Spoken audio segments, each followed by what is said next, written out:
I'm Jerry Wolffe, and I've been a reporter since 1968 here at the Oakland Press.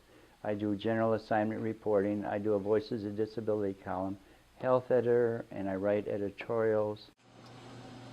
I came to the Oakland Press in '93 October, and I was a copy editor and page designer, and I just had this great desire to write, so I started writing about disability issues and civil rights. When I was young, I went to segregated schools in the 1950s because kids with disabilities weren't mainstreamed yet. And it was in September 1953 when I was about 8 years old, and the teacher was taking attendance after we got back from summer recess. And I said to her after she got done, "What happened to Elizabeth, my friend?" And she said she died.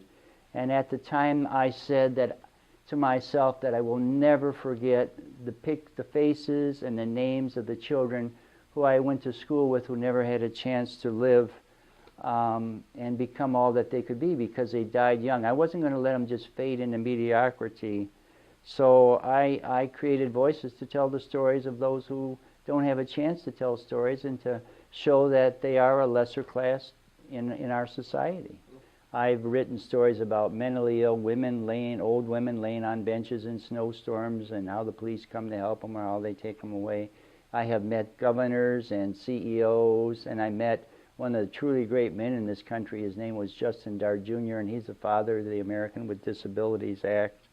And I have tried to write stories about, I found a guy on Grand River Boulevard near Henry Ford Hospital sitting in a wheelchair in the buses, and in the wintertime we're driving right past this guy, so I started writing about that. And I figured that I had been born disabled in a way and experienced the things I experienced to learn about this, so it's an integral part of my personality and my brain, even though I have degrees in psychology and business, to tell the stories of the underdog, because America loves a story about people being triumphant. And so I would find like a boy who was going to a Catholic school in Oakland, and he couldn't see good, he's legally blind, and they would not give him textbooks with large print.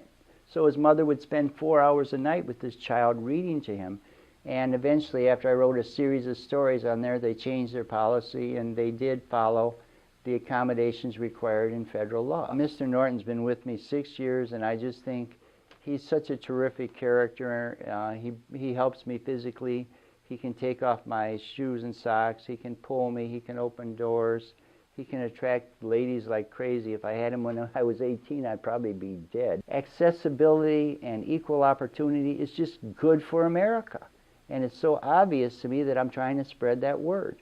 And I think once we become invisible, where we kind of blend in with society and we're not stared at or thought of being as different, because we're not, we have the same dreams and aspirations as everybody else, I really think America will be closer to reaching its fulfillment.